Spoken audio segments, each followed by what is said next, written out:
সুপ্রিয় দর্শক, আমি খান মোহাম্মদ রুমেল স্বাগত জানাচ্ছি সম্পাদকীয়তে। মার্কিন মুলুকে লড়াই, হাতিয়ার গাধার, কার জয় কার পরাজয়, কতটা প্রভাব রাখে বাংলাদেশের রাজনীতিতে, এ নিয়ে আমাদের আজকের সম্পাদকীয় দেশি রাজনীতির চোখে মার্কিন নির্বাচন। আর এ নিয়ে আলোচনার জন্য আমাদের সঙ্গে যুক্ত আছেন ডক্টর ওয়ালিউর রহমান, সাবেক রাষ্ট্রদূত, আছেন মোফাজ্জল করিম, সাবেক রাষ্ট্রদূত, এবং আমার সহকর্মী হাসানুজ্জামান সাকি ওয়াশিংটন ডিসি থেকে আমার সঙ্গে যুক্ত হয়েছেন। এছাড়াও আমার সঙ্গে যুক্ত হয়েছেন আমার আরেক সহকর্মী লস্কর আল মামুন, লস অ্যাঞ্জেলস থেকে।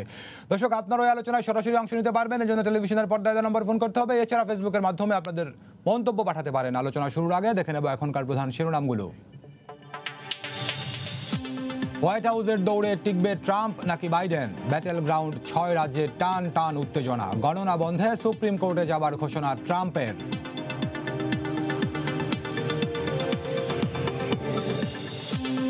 আদালতে ঝুলে থাকা মামলা দ্রুত নিষ্পত্তি ও হয়রানি বন্ধে বিচারকদের আহ্বান প্রধানমন্ত্রীর, বাংলায় রায় দেওয়ার তাগিদ।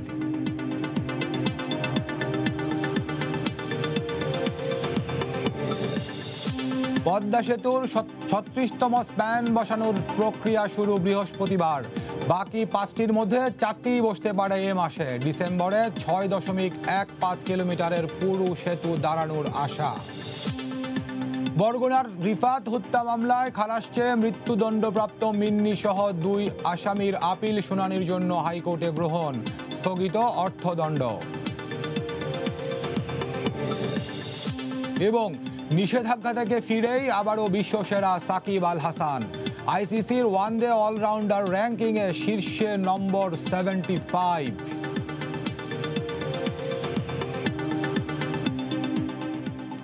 দর্শক, শিরোনাম দেখছিলেন, মূল আলোচনা যেতে চাই। শুরুতেই বলেছি যে আমাদের দুজন সহকর্মী হাসানুজ্জামান সাকি, আমাদের ইউএস এর স্পেশাল করেসপন্ডেন্ট, এবং আমাদের লস্কর আল মামুন, লস অ্যাঞ্জেলসের করেসপন্ডেন্ট, তারা দুজনে আমার সঙ্গে যুক্ত আছেন। আমি একটু শুরুতেই হাসানুজ্জামান সাকির সঙ্গে যুক্ত হতে চাই। জনাব হাসানুজ্জামান সাকি, আপনাকে স্বাগত জানাচ্ছি এই আলোচনায়। গত কয়েকদিন ধরেই খবরাখবর দিচ্ছেন আমাদেরকে। আজকে একেবারে শেষ মুহূর্তে আমরা এখন আমাদের যে শিরোনাম চলছে আপনার পাঠানো খবরের ভিত্তিতে, যে কে টিকবে হোয়াইট হাউসের দৌড়ে, ট্রাম্প নাকি বাইডেন? ব্যাটেল গ্রাউন্ড, 6 রাজ্যে টান টান উত্তেজনা। তো সবশেষ উত্তেজনার খবর আমাদেরকে একটু বলবেন, কি অবস্থা এখন? খুবই উত্তেজনায়। আমি রাত সর্বশেষ 3টার সময়ও হোয়াইট হাউসের সামনে ছিলাম এবং সেখানে দেখেছি যে এই উত্তেজনা কিন্তু এখন সবার মাঝে ছড়িয়ে পড়েছে, বিশেষ করে গণমাধ্যমের মাঝেও ছড়িয়ে পড়েছে। রাত 3টায় হোয়াইট হাউসের সামনে যে রাস্তা, সেখানে কিন্তু যুক্তরাষ্ট্রের গণমাধ্যমের শত শত কর্মী কিন্তু সেখানে ছিলেন। এখন এই মুহূর্তে 3টি অঙ্গরাজ্য নিয়ে কিন্তু হাড্ডাহাড্ডি লড়াই চলছে, উত্তেজনা ঘিরে আছে এই 3টি অঙ্গরাজ্যকে ঘিরে। আমরা গতকালকেও দেখেছি যে ট্রাম্প যেসব অঙ্গরাজ্যে এগিয়ে ছিলেন, সেই দোদুল্যমান অঙ্গরাজ্যগুলো পেনসিলভেনিয়া, উইসকনসিন এবং মিশিগান, এবং আরো 3টি আছে, অ্যারিজোনা, নেভাদা এবং জর্জিয়া। তো সেক্ষেত্রে নেভাদা এবং অ্যারিজোনা সেটি হয়তো বাইডেনই পেয়ে যাবেন, সেরকম একটি জরিপই বলছে। সবকিছু ফলাফলের যে আভাসটা আমরা পাচ্ছি, কিন্তু জর্জিয়াতে একটু বেশি এগিয়েছিলেন ডোনাল্ড ট্রাম্প। কিন্তু তা টান টান উত্তেজনা এবং হাড্ডাহাড্ডি নেক টু নেক লড়াইটা আসলে হচ্ছে আপনার পেনসিলভেনিয়ায়, উইসকনসিনে এবং মিশিগানে। এর মধ্যে আপনার পেনসিলভেনিয়ায় অনেক বেশি ভোটের ব্যবধানে ডোনাল্ড ট্রাম্প এগিয়ে আছেন। তারপরেও আমি কেন টান টান এবং হাড্ডাহাড্ডি বলছি এই কারণে যে সেখানে এখনো ডোনাল্ড ট্রাম্প এগিয়ে আছেন 5 লাখের কিছু বেশি ভোটে, কিন্তু সেখানে এখনো 10 লাখেরও বেশি ভোট এখনো কিন্তু গণনা হয়নি। এবং আপনি জানেন যে এখন যে ভোটটা গণনা হচ্ছে, সেটি হচ্ছে যে ভোটটি যদি আমি 2 ভাগে ভাগ করি, একটি হচ্ছে যে ভোটের দিন, অর্থাৎ 3 নভেম্বর মঙ্গলবার যারা ভোট দিতে গিয়েছেন তারা, আর এর আগে যে আর্লি ভোট হয়েছে, আগাম ভোট হয়েছে নানান ভাবে, ডাকযোগে, ইমেইলে এবং আর্লি ভোট কেন্দ্রে গিয়ে, সেইভাবে যারা ভোটটা দিয়েছেন তাদের মধ্যে ডাকযোগের ভোটটা কিন্তু এখন কাউন্ট হচ্ছে। সবগুলো জরিপ আগের থেকে বলছিল যে ডাকযোগের যে ভোট, সেই ভোটে কিন্তু বাইডেনই অনেক বেশি এগিয়ে থাকবেন, এবং ভোটের দিন যারা ভোট দেবেন সেই ভোটারদের সেই ইয়েটা থাকবে হচ্ছে ডোনাল্ড ট্রাম্পের দিকে। তো এখন যে কাউন্ট হচ্ছে সেটি হচ্ছে ডাকযোগের ভোট কাউন্ট হচ্ছে, এবং ডাকযোগের ভোট কাউন্ট যখন শুরু হলো তখন আমরা দেখতে পারলাম যে ট্রাম্প এগিয়েছিলেন কিন্তু সেই আগে যে ধারণা করা হচ্ছিল সেটি বাস্তবে রূপ নিতে যাচ্ছে হয়তো, যে বাইডেন এখন এগিয়ে যাচ্ছেন। 3টি অঙ্গরাজ্যের কথা আপনাকে আমি বলছি, উইসকনসিন, মিশিগান এবং পেনসিলভেনিয়া। এই 3টি অঙ্গরাজ্যের মধ্যে অন্ততপক্ষে 2টি অঙ্গরাজ্যে জিততে হবে যে কাউকে, যদি প্রেসিডেন্ট হতে হয়। সেই ক্ষেত্রে মিশিগান এবং উইসকনসিনে আমরা গত 2-3 ঘন্টার মধ্যে দেখছি যে সেখানে লিড নিয়ে ফেলেছেন বাইডেন। এবং যে ট্রেন্ড এখন চলছে গণনার, তাতে করে আমার ধারণা যে যদি খুব উল্টাপাল্টা কিছু না হয়ে যায়, উলটপালট যদি কিছু না হয়ে যায়, তাহলে সেই ধারাটাই অব্যাহত থাকবে। আর মাত্র 5% ভোট গণনা বাকি আছে, বাইডেন এই জয়ের ধারাটাই ধরে রাখতে পারবেন। আর সেটি যদি রাখতে পারেন মিশিগান এবং উইসকনসিনে, তাহলে পেনসিলভেনিয়ায় তার জেতার প্রয়োজন হবে না। পেনসিলভেনিয়ায় যদি ডোনাল্ড ট্রাম্প জিতেন, তাহলেও কিন্তু হবে না যদি বাইডেন মিশিগানে জিতে যান এবং উইসকনসিনে জিতে যান। জি, সাকিব ভাই আপনাকে ধন্যবাদ আমাদের সঙ্গে থাকুন। আপনার সঙ্গে আবারও যুক্ত হব। একটু যুক্ত হতে চাই লস্কর আল মামুনের সঙ্গে, তারপর আমি স্যারদের সঙ্গে কথা বলবো। জনাব লস্কর আল মামুন, আপনাকে স্বাগত জানাচ্ছি আলোচনায়। আমি আসলে একটু ভুল করেছিলাম, আপনি আছেন ক্যালিফোর্নিয়াতে। তো আপনার কাছে কি তথ্য আছে? সাকিব ভাইয়ের কথা শুনছিলেন নিশ্চয়ই আপনি। জি, ধন্যবাদ রুমন। যেটি হচ্ছে যে সাকিব ভাই ঠিকই বলেছেন, তবে আমি একটু যোগ করতে চাই, সেটি হচ্ছে যে প্রেসিডেন্ট ডোনাল্ড ট্রাম্পকে এই মুহূর্তে জিততে হলে পেনসিলভেনিয়া এবং আর 3টি অঙ্গরাজ্যকে জয়ী হতে হবে। এটি একেবারে মানে এটি করতেই হবে। এবং বাইডেনকে জিততে হলে সেক্ষেত্রে পেনসিলভেনিয়া এবং যেকোনো একটি রাজ্য, অথবা যদি পেনসিলভেনিয়া সে হারে তাহলে জর্জিয়া অথবা যেকোনো একটি রাজ্য জয় করতে হবে। এই এমন একটি অবস্থায় মিশিগানে এবং উইসকনসিনে এই মুহূর্তে বাইডেন লিড, সাকিব ভাই যেটি বলছিলেন।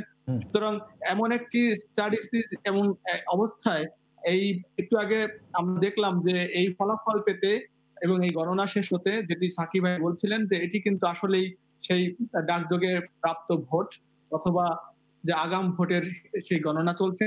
গতকালকে যখন আমরা কাজ করছিলাম, তখন বাইডেন অবশ্য তার বক্তব্যে, অর্থাৎ জাতির উদ্দেশ্যে দেওয়া একটি বক্তব্যে অথবা নেতাকর্মীদের উদ্দেশ্যে দেওয়া একটি বক্তব্যে বেশ উৎফুল্ল ছিলেন।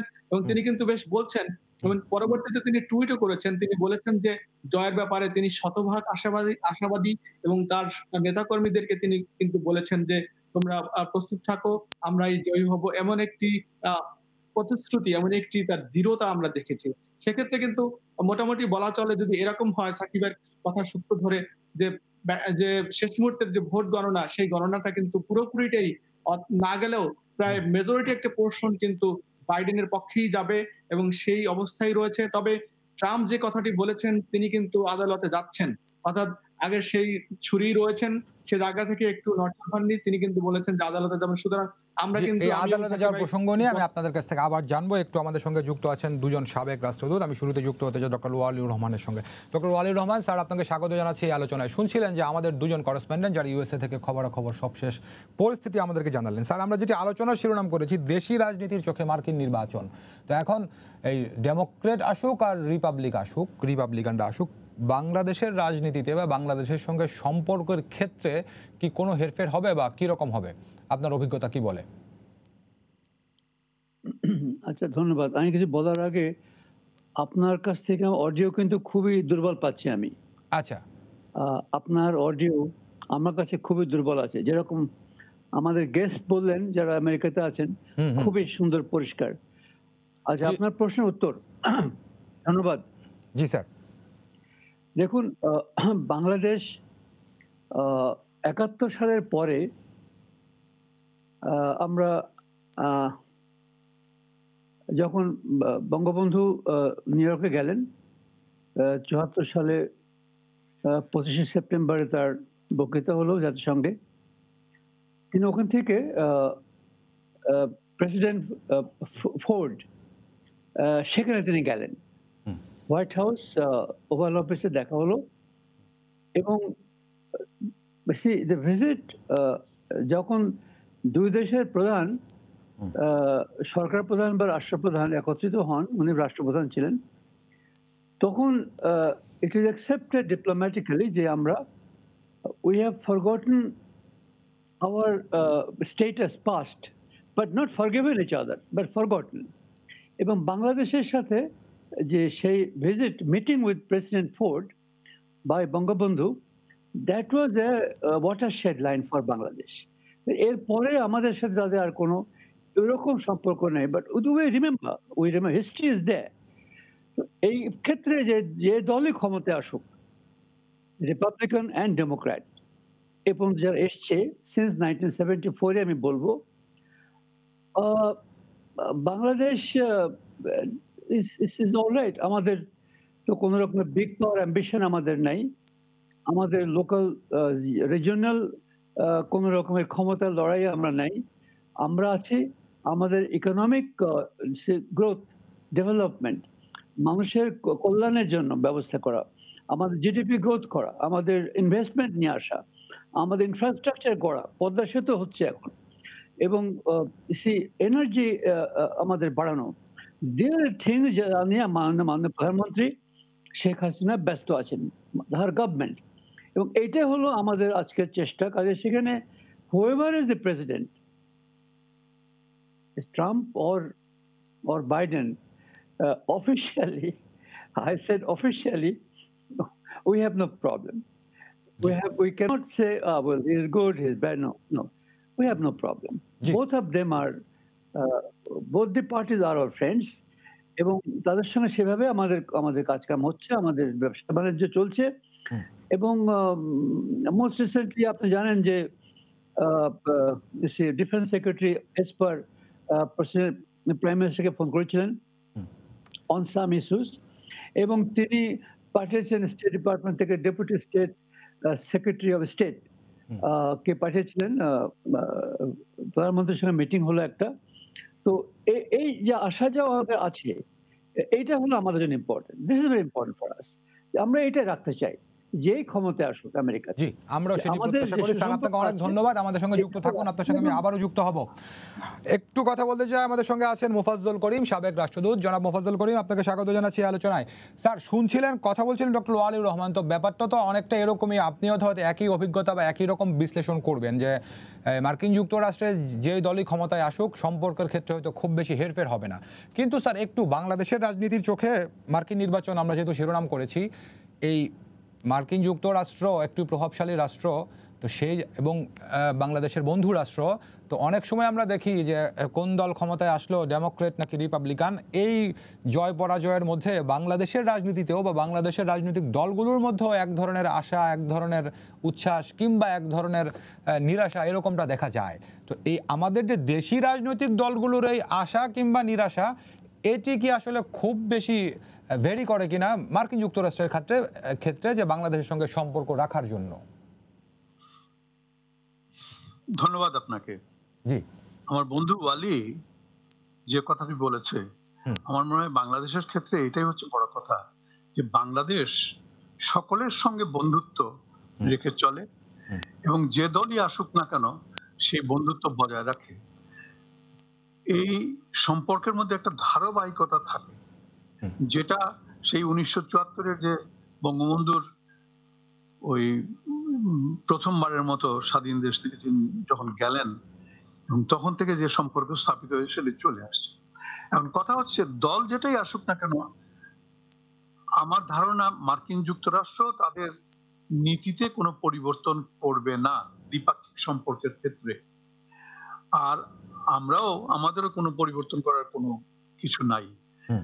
এখন কথা কিন্তু এখানে একটা আছে খুব গুরুত্বপূর্ণ, যেটা ওয়ালি হয়তো সময় পেলে বলতো, আমি সেটা একটু যোগ করতে চাই। সেটা হচ্ছে, দল যেটাই হোক না কেন কোনো আপত্তি নাই,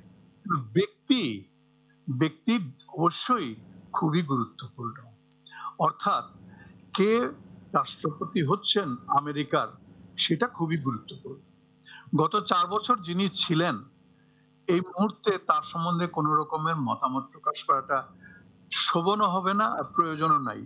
তবে আমার মনে হয় সাধারণভাবে বলতে গেলে দুনিয়ার প্রায় সব দেশই একটু তটস্থ অবস্থার মধ্যে ছিল, একটু অস্বস্তিকর পরিস্থিতির মধ্যে ছিল, এটা বলা যায়।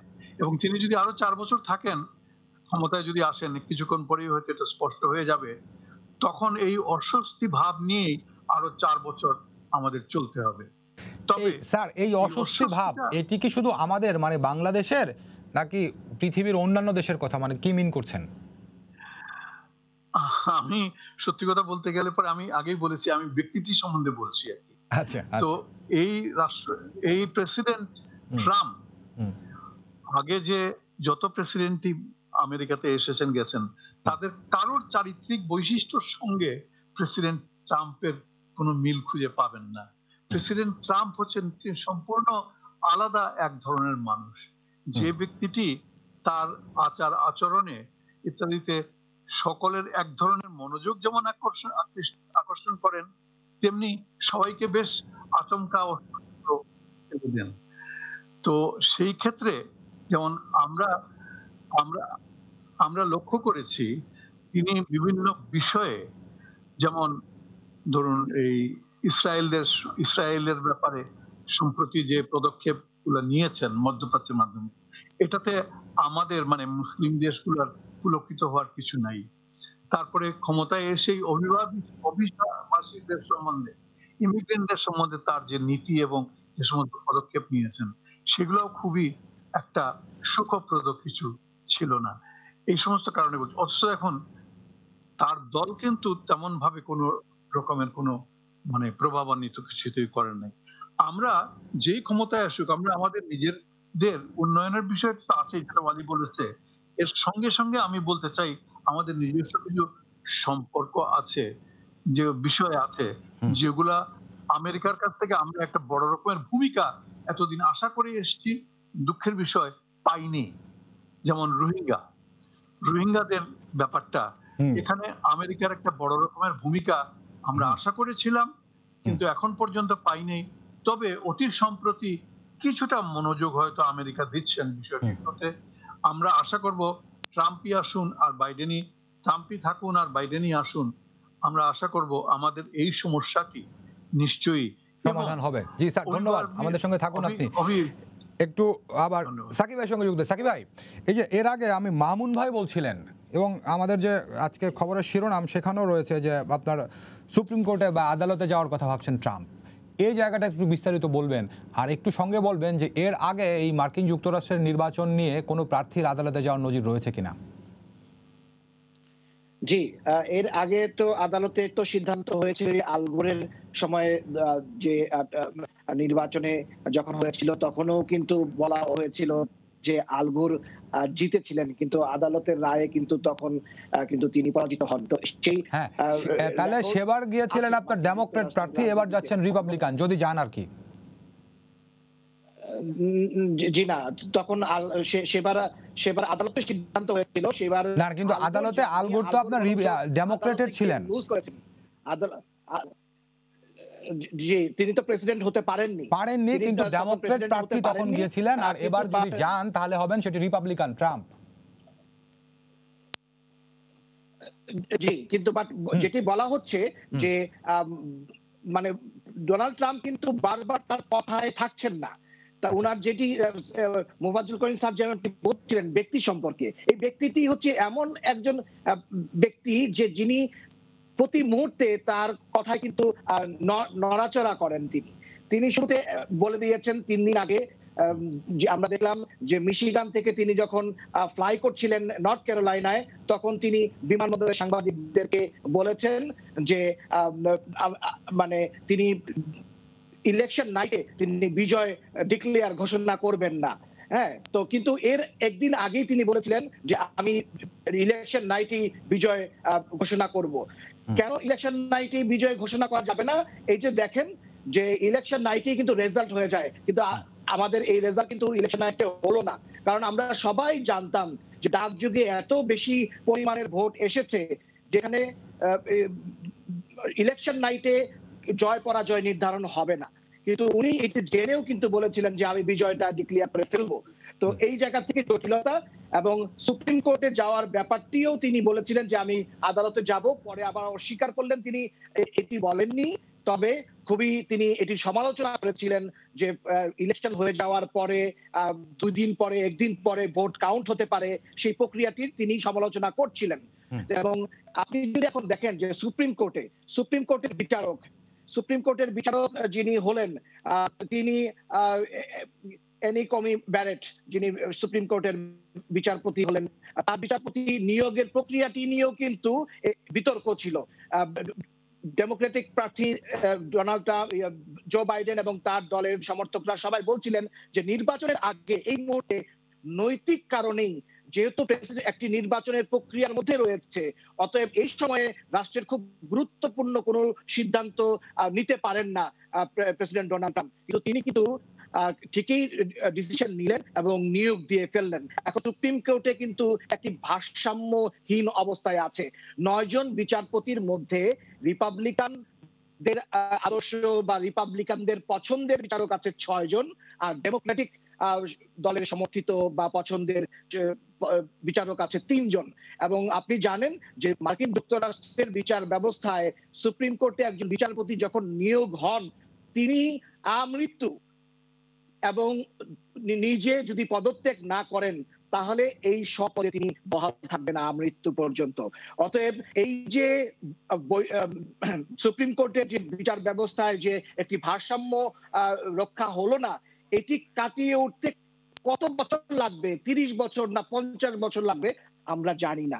সেই জায়গা থেকেই কিন্তু ডেমোক্রেটরা মনে করেন যে সুপ্রিম কোর্টে গেলে সেটি কোনো কারণে সেই ফেভারটি রিপাবলিকান দল কিংবা ডোনাল্ড ট্রাম্প পেতে পারেন।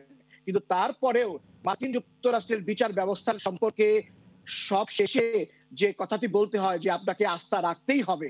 যেমন এই নির্বাচনে ডোনাল্ড ট্রাম্পের দল কিন্তু 2-3 ঘটনায় কিন্তু আদালতে শরণাপন্ন হয়েছিলেন এবং প্রতিটি জায়গায় কিন্তু সুপ্রিম কোর্ট থেকে কিন্তু বাধাপ্রাপ্ত তিনি হয়েছেন। এই নির্বাচনে কিন্তু ডোনাল্ড ট্রাম্পের পক্ষে কিন্তু একটি রায়ও কিন্তু সুপ্রিম কোর্ট দেয়নি। তো এই ক্ষেত্রে যেটি বলবো যে জো বাইডেন বলছিলেন যে একটি ল্যান্ডস্লাইড ভিক্টরি দরকার, ভূমিধস বিজয় দরকার, তাহলে আদালতে পর্যন্ত গড়ানোর কোনো সুযোগ থাকবে না। কিন্তু আমরা কিন্তু দেখছি যে ল্যান্ডস্লাইড ভিক্টরি কিন্তু কারোর হচ্ছে না। তো সেই জায়গা থেকে আদালতে যাওয়ার একটি আশঙ্কা হয়তো থাকে। জি, আর একটা শঙ্কা হয়তো থাকে, ঠিক আছে। কিন্তু তারপরে আমি বলবো যে একটু আগেই পেনসিলভেনিয়া অঙ্গরাজ্যের সেক্রেটারি অফ স্টেট, তারপরে গভর্নর কথা বলছিলেন গণমাধ্যমের সামনে। তারা জানিয়েছেন যে প্রতিটি ভোট তারা পাই হিসাব করে তারা গুনছেন এবং কোনো গণতান্ত্রিক ব্যবস্থায় বিতর্কের কোনো সুযোগ নাই। প্রয়োজনে আজকে পেনসিলভেনিয়ার ভোটের রেজাল্ট হয়তো নাও হতে পারে, কিন্তু কোনো বিতর্কের সৃষ্টি তারা করতে দেবেন না। জি, ধন্যবাদ সাকিব ভাই, আমাদের সঙ্গে থাকুন আপনি। মামুন ভাই, শুনছিলেন যে সাকিব ভাই বলছিলেন যে প্রসঙ্গটি আসলে মূলত আপনি তুলেছিলেন যে আদালতে যাওয়ার কথা। তো এবারের নির্বাচনটি যদি প্রত্যক্ষ করছেন আপনি, এর আগে তো বেশ কয়েকটি নির্বাচন আপনি দেখেছেন আমি ধরে নিচ্ছি, তো অন্য নির্বাচনগুলোর সঙ্গে মার্কিন যুক্তরাষ্ট্রের এবারের নির্বাচনের তুলনামূলক পার্থক্য কোথায় দেখছেন?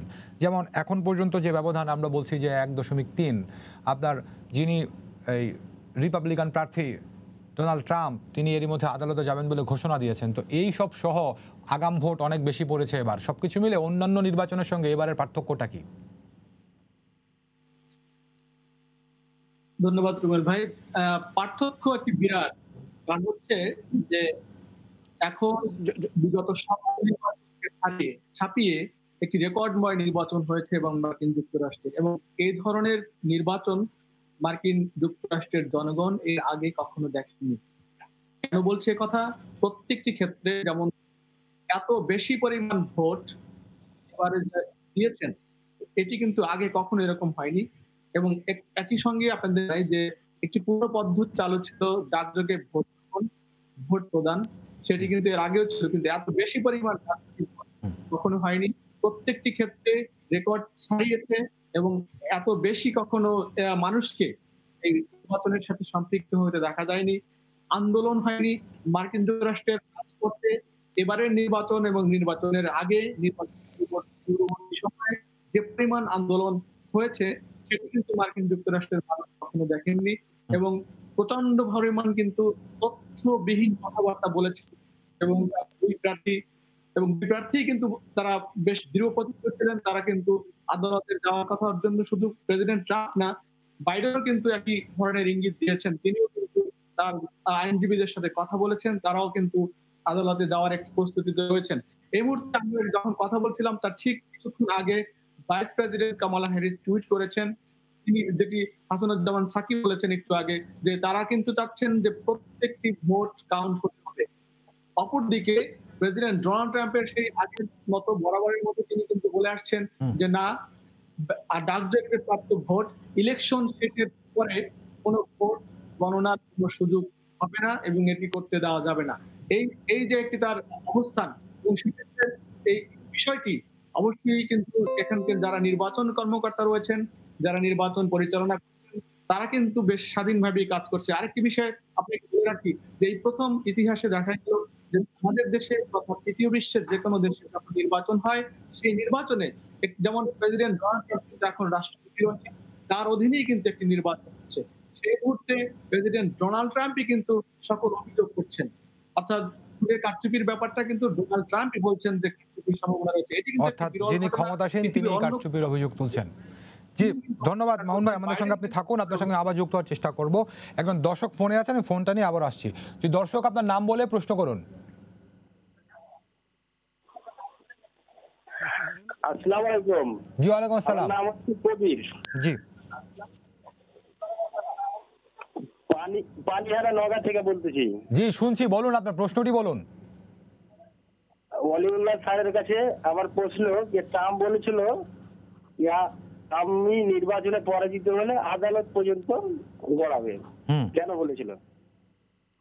জি, ধন্যবাদ আপনাকে। আদালত পর্যন্ত কেন যাবেন? ডক্টর ওয়ালির রহমান স্যার, আপনি নিশ্চয়ই এবার আমাকে শুনতে পাচ্ছেন। দর্শক একটি প্রশ্ন করেছেন, অর্থাৎ তার জিজ্ঞাসা এই যে ডোনাল্ড ট্রাম্প আদালত পর্যন্ত যাওয়ার ঘোষণা দিয়েছেন, কেন ডোনাল্ড ট্রাম্প এমনটা বলছেন? দর্শক একটু এই ব্যাপারে আপনার বিশ্লেষণ শুনতে চায়। হ্যাঁ, ধন্যবাদ। এই প্রশ্নটা ইন্টারেস্টিং প্রশ্ন। এখানে আমাদের দুই ভাই যারা এখন আমেরিকাতে আছেন, তারা নির্বাচন পরিদর্শন করছেন। এখানে ওনার উত্তর দেওয়ার আগে আমি একটি কথা বলবো, যে সেটা হলো যে আমাদের ছোট ভাই আমেরিকা থেকে এসছেন বা আমেরিকাতে আছেন এখন। সেখানে দুটো জিনিস বোধহয় বলা দরকার সবার জন্য। একটা হচ্ছে যে আমেরিকাতে মোস্ট রিসেন্টলি 2000 সালে অ্যাল গোর তিনি ইলেকশন জিতলেন, ডেমোক্র্যাট, এবং শেষ মুহূর্তে 500 ভোট যখন বাকি আছে ব্যালট গোনা, তখন একটা টেকনিক্যাল গ্রাউন্ডে মিস্টার বেকার, তখন তিনি ছিলেন white house chief of staff, উনি গিয়ে একটা সুপ্রিম কোর্টে অ্যাপিল করলেন, এবং এটা রিপাবলিকান সুপ্রিম কোর্ট ছিল, কোর্ট আনকোর্ট, এবং তারা গ্রহণ করলেন এবং তারা জাজমেন্টটা দিলেন এগেইনস্ট অ্যাল গোর ফর মিস্টার বুশ জুনিয়র। তখন যখন সুপ্রিম কোর্টের চিফ জাস্টিস রেনকুইস্ট জিজ্ঞেস করলেন যে mister Al Gore, I hope you are satisfied with our judgment. He said, well, my lord, your judgment is your judgment, which I accept, but then I don't agree with the judgment. এইরকমের ইতিহাস আরো কয়েকটা আগে হয়েছে। এর ভিতরে আরেকটা কথা বলিনি আপনাকে, যে ভাই ফোন প্রশ্ন করেছেন তারও সুবিধা হবে। সেটা হলো যে জাস্টিস কালিয়া এবং জাস্টিস ব্রেয়ার ইন্তেকাল করেছেন, স্কালিয়া বেঁচে আছেন এখনো, তারা রিটায়ার করেছিলেন। তো তারা শেষ পর্যন্ত বলছেন, এখনো স্কালিয়া বলছেন যে why should such a sensitive political issue should come to the Supreme Court? Supreme court আমরা বিচার কার্যে আছে, আমরা কনস্টিটিউশনের সমস্যাগুলো নিয়ে আমরা আলাপ করব, আমরা একটা জাজমেন্ট দেব, ভার্ডিক্ট দেব, কিন্তু পলিটিক্যাল সিচুয়েশন এখানে কেন আসবে? তিনি বলছেন যে এরকম আগে বহু হয়েছে, কংগ্রেসে যেত, কংগ্রেস ডিসাইড করতো, এখন কংগ্রেস না দিয়ে আমাদের না হচ্ছে। এখানে একটা কথা বলা আছে যে আগে কিন্তু কংগ্রেসে ঠিক করতে এগুলো, Congress has been divided so much in the past 10-15 years, যে সেখানে কোনো রকমের তারা একত্রিত হয়ে কোনো সিদ্ধান্ত নিতে পারেনি। তো যে ভাই ফোন করেছেন তার উত্তর বোধহয় এভাবে দিলাম আমি, যে এটা আসা উচিত না, কিন্তু দিস ইজ আই বিলিভ এটা একটা সহজ উপায় যে আমি সুপ্রিম কোর্টে গেলাম। বাট আই জি। টেল ইউ যে সুপ্রিম স্যার এটি বুঝতে পেরেছি, আরেকটি প্রশ্ন আছে স্যার আপনার কাছে আমার, সেটি হচ্ছে ওই যে এর শুরুর দিকে আপনি যেমন বলছিলেন বা মুফাজ্জল করিম স্যারও বলছেন যে হয়তো বাংলাদেশের সঙ্গে সম্পর্কের খুব বেশি হেরফের হবে না যেই আসুক। তো এই যে আমাদের প্রধানমন্ত্রী যখন মার্কিন যুক্তরাষ্ট্র সফর করেন, আপনার অ্যাটর্নি জেনারেল অফিস থেকে বঙ্গবন্ধুর খুনিদেরকে ফিরিয়ে দেওয়ার ব্যাপারে কিছুটা আলাপ হয়েছিল, কিছুটা অগ্রগতি হয়েছিল। তো এবারের নির্বাচনে যারাই আসুক না কেন সেই ধারাবাহিকতা বা এই প্রক্রিয়াটি আরেকটু এগিয়ে যাবে, এরকমটা তো আমরা আশা করতেই পারি নাকি স্যার? হ্যাঁ, আপনি ঠিকই বলেছেন, এটা আরো সুবিধা হবে, এগিয়ে যাবে। এটা you are right, absolutely right. এখানে ডেমোক্রেসির কাছ থেকে আমরা এটা বেশি পাবো, নিঃসন্দেহে পাবো আমরা। জি স্যার, ধন্যবাদ। আমাদের সঙ্গে আপনি থাকুন, আপনার সঙ্গে আবার যুক্ত হওয়ার চেষ্টা করব। মুফাজ্জল করিম স্যার, এই যে এর আগের আলোচনায় আপনি এই বর্তমান প্রেসিডেন্ট বা ডোনাল্ড ট্রাম্পের একটু বিশ্লেষণ করছিলেন, আমাদের সাকিব ভাইও কিছুটা করেছেন। তো আমি যদি প্রশ্নটি এভাবে রাখতে চাই আপনার কাছে, যে এই সম্প্রতি বা ইয়ের আগে ডোনাল্ড ট্রাম্পের আগে যারা যারা প্রেসিডেন্ট ছিলেন, অনেক ক্যারিশম্যাটিক ব্যক্তিত্ব, তাদের সঙ্গে আপনার এই ডোনাল্ড ট্রাম্পের 4 বছরের মেয়াদ যদি তুলনা করতে চাই, তাহলে পার্থক্যের জায়গা কোনগুলো দেখবেন, কিংবা ডোনাল্ড ট্রাম্পকে আপনি তাদের তুলনায় কোন জায়গায় রাখবেন? ধন্যবাদ। আমার মনে হয় ডোনাল্ড ট্রাম্পের সবচাইতে বড় অসুবিধা যেটা, তিনি তার নিজের ব্যক্তিত্বটাকে এমন ভাবে তিনি বিকশিত করেন, তুলে ধরেন যে মানুষ হকচকিয়ে যায়, একদম বুঝতে পারে না যে কি বলছেন কি না করছেন। আমি ছোট্ট একটা গল্প বলি, অতি ছোট, আধা মিনিটে। জি স্যার। আমাদের গ্রামে এক খেলোয়াড় ছিল, তার নাম ছিল লাল মিয়া, ফুটবল খেলতো। সে ব্যাক পজিশনে মানে পিছনে খেলতো, ডিফেন্স। তো বলা হতো লাল মিয়ার পায়ে যখন বল যায় তখন দুই দিকের গোলকিপারই খুব তটস্থ হয়ে পড়ে, শঙ্কিত হয়ে পড়ে। তার কারণ লাল মিয়া যে কোন দিকে বল মারবে তার কোনো ঠিক নাই। ফলে দেখা যেত লাল মিয়া ক্লাস শেষে দেখা গেল তার নিজের দিকে 5-7টা গোল দিয়ে দিয়েছে, ওই দিকে 3-4টা দিয়েছে, যোগ বিয়োগ করে যা দাঁড়ায়। তো যখনই কোনো ইস্যু এই ভদ্রলোকের কাছে গেছে, সেটা ইসরায়েলি হোক আর সেটা কোরিয়াই হোক বা চায়না হোক, তখন কিন্তু সবাই শঙ্কিত বোধ করেছে লাল মিয়ার পায়ে বল গেছে, কোন দিকে যাবে তার ঠিক নাই। ইলেকশনের ব্যাপারে বলি, আমি আজকে দুপুর থেকে, আমি সত্যি কথা বলতে ভোর থেকেই সেই ভোর 6টা থেকে আমায় দেখে আসছি, ফলো করে আসছি। যাই হোক, চলছিল, হঠাৎ বেলা 1:30টার দিকে তারও আগে বোধহয় 12টার দিকে বাইডেন ছোট্ট একটা বক্তব্য রাখলেন, এবং বক্তব্যটা আমার কাছে খুবই মার্জিত মনে হলো, সত্যি কথা বলতে। আপনারা সবাই শুনেছেন সেটা।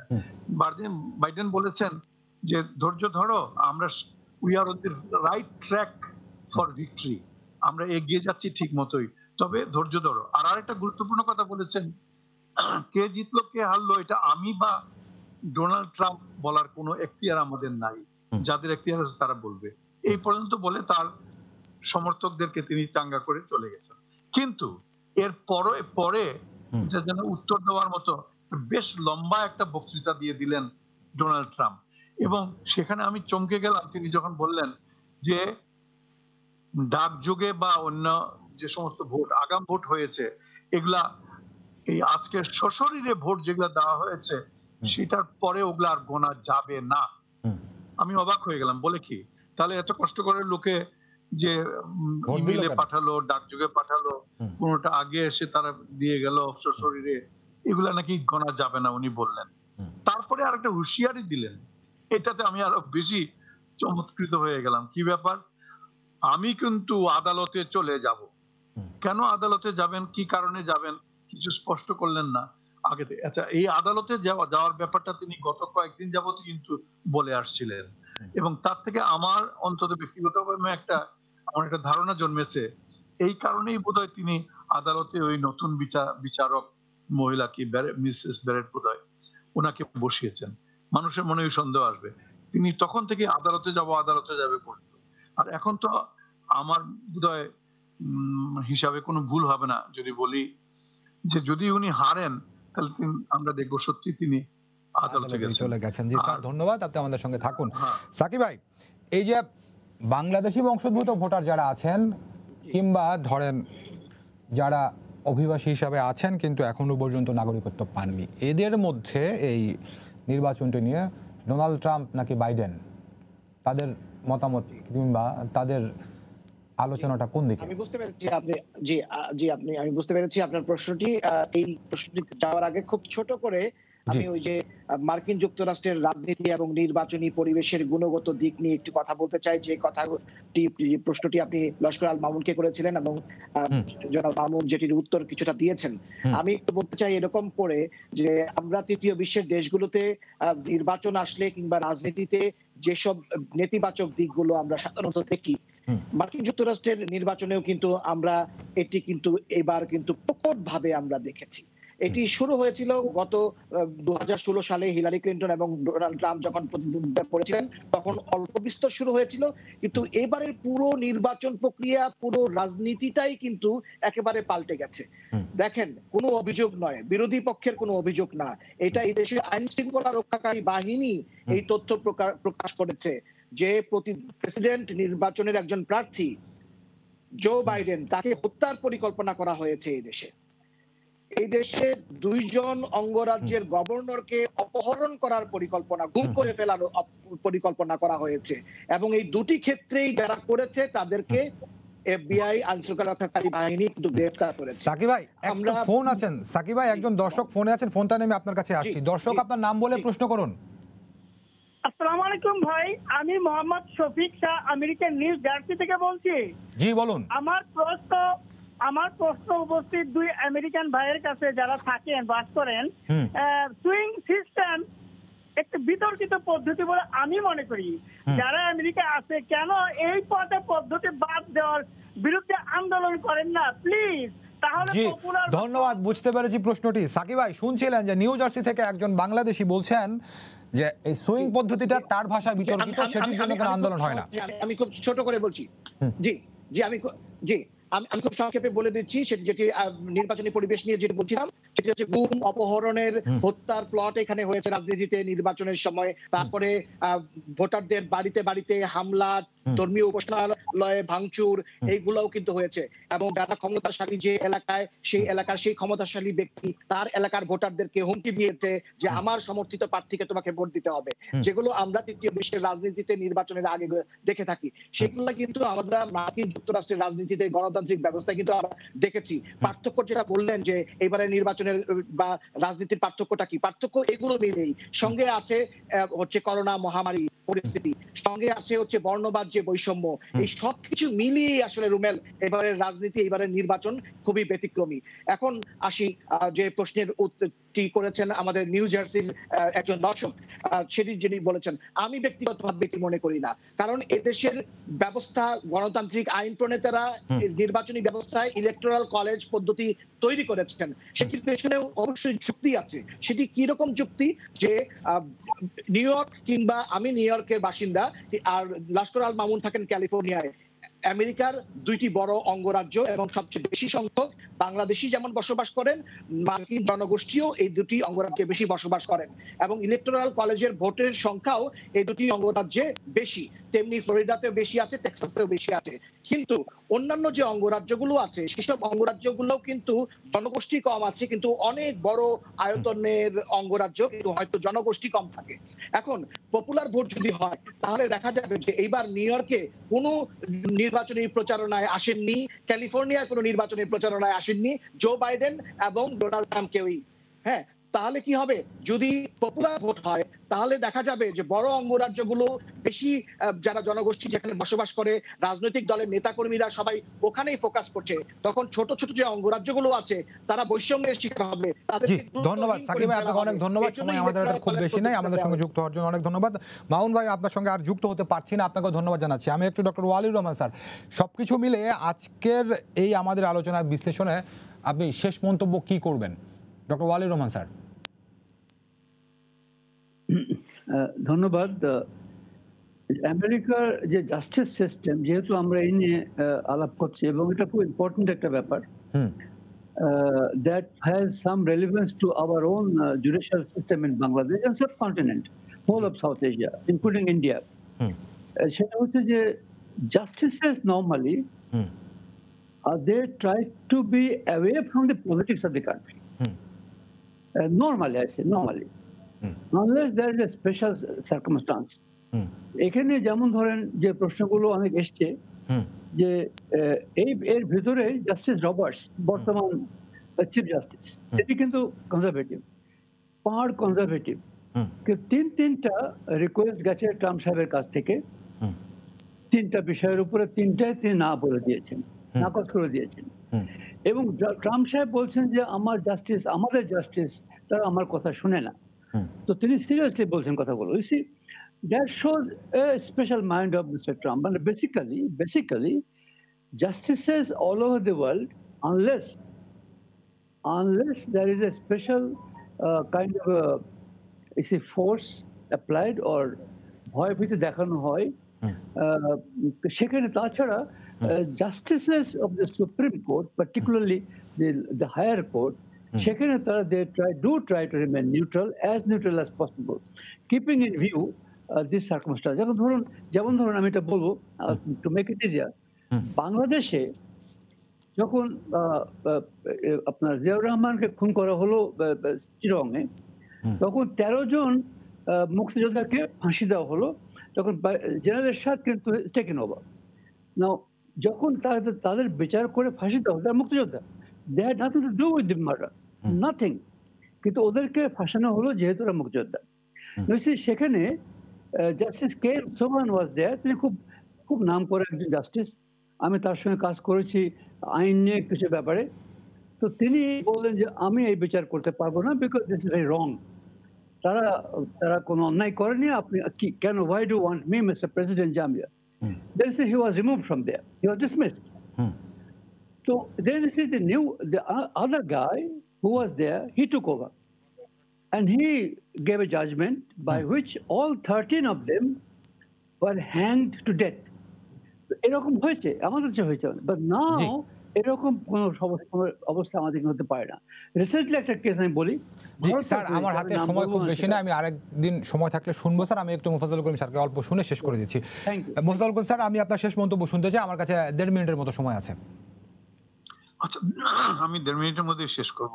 অ্যাকচুয়ালি ওয়ালি কি প্রসঙ্গে যে এই মুক্তিযোদ্ধাদের ব্যাপারটা নিয়ে আসলো আমি ঠিক বুঝতে পারিনি। যাই হোক, পরে না হয় আমরা একসঙ্গে বোঝাবার চেষ্টা করবো। আমি কিন্তু আজকে সারাদিন বললাম তো ভোর থেকে ফলো করেছি মার্কিন যুক্তরাষ্ট্রের আজকের ভোটের প্রক্রিয়াটা। এখন পর্যন্ত আমি মনে করি যে এটা বেশ সুষ্ঠুভাবে, আগে যা হয়েছে সাকি যা বলেছেন সেগুলো তো আমাদের জানার কথা নয়, কিন্তু আজকে যেটুকু আর কি দেখলাম, সেই শারীরিক দূরত্ব বজায় রেখে ভোট দিতে যাওয়া, মাস্ক পরে যাওয়া ইত্যাদি ইত্যাদি, এবং কোনো রকম গোলযোগ না হয়ে বেশ ভালোই মনে হলো। আশা করি এইভাবে একটা পরিণতির দিকে আজকে যাবে, এবং দুই প্রার্থীর মধ্যে যেই জিতুন না কেন আমাদের বাংলাদেশের তাতে কিছু যায় আসে না, যেই আসুক আমাদের আপত্তি নেই। শুধু আমরা আশা করব যে বাংলাদেশের স্বার্থ সংশ্লিষ্ট বিষয়গুলো তারা একটু গুরুত্বের সঙ্গে দেখবেন। গুরুত্বের সঙ্গে দেখবেন। জি, জনাব মোফাজ্জল করিম, আপনাকে অনেক ধন্যবাদ। আমাদের সঙ্গে যুক্ত ছিলেন ডক্টর ওয়ালি রহমান, তাকে ধন্যবাদ জানাচ্ছি। সেই সঙ্গে আমাদের সঙ্গে মার্কিন যুক্তরাষ্ট্রে যুক্ত ছিলেন আমার সহকর্মী হাসানুজ্জামান সাকি এবং লস্কর আল মামুন। আপনাদের দুজনকে অনেক ধন্যবাদ। দর্শক সবাইকে ধন্যবাদ জানিয়ে শেষ করছি আজকে সম্পাদকীয়। আগামীকাল আবারও দেখা হবে রাত 10টায়। দেখার আমন্ত্রণ রইল। শুভরাত্রি।